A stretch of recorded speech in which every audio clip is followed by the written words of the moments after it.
मिट्टी का फर्ज निभाने को, धरती का कर्ज चुकाने को, भारत का मान बढ़ाने को मैं कमल खिलाने आया हूँ, मैं कमल खिलाने आया हूँ, मैं कमल खिलाने आया हूँ, मैं कमल खिलाने आया हूँ, मैं कमल खिलाने आया हूँ, मैं कमल खिलाने आया हूँ, मैं कमल खिलाने आया हूँ। पल पल बढ़ती महंगाई को, चोरी की एक एक पाई को, काले धन की परछाई को मैं ग्रहण लगाने आया हूँ, मैं कमल खिलाने आया हूँ, मैं कमल खिलाने आया हूँ, मैं कमल खिलाने आया हूँ, मैं कमल खिलाने आया हूँ, मैं कमल खिलाने आया हूँ, मैं कमल खिलाने आया हूँ, मैं कमल खिलाने आया हूँ।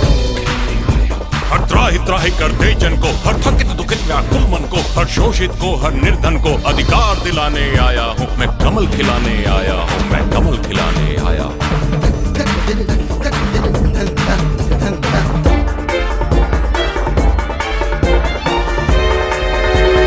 राष्ट्र प्रेम का, देश प्रीत का, गौरवशाली उस अतीत का, उन्नति की उस अटल जीत का राग सुनाने आया हूँ, मैं कमल खिलाने आया हूँ, मैं कमल खिलाने आया हूँ, मैं कमल खिलाने आया हूँ, मैं कमल खिलाने आया हूँ, मैं कमल खिलाने आया हूँ, मैं कमल खिलाने आया हूँ, मैं कमल खिलाने आया हूँ, मैं कमल खिलाने आया हूँ। तमस छटेगा हम जीतेंगे, अंधेरा छटेगा,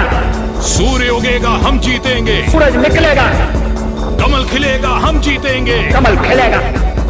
तमस छटेगा हम जीतेंगे, सूर्य उगेगा हम जीतेंगे, कमल खिलेगा हम जीतेंगे। आस जगाने आया हूँ, एहसास कराने आया हूँ, विश्वास दिलाने आया हूँ, मैं कमल खिलाने आया हूँ।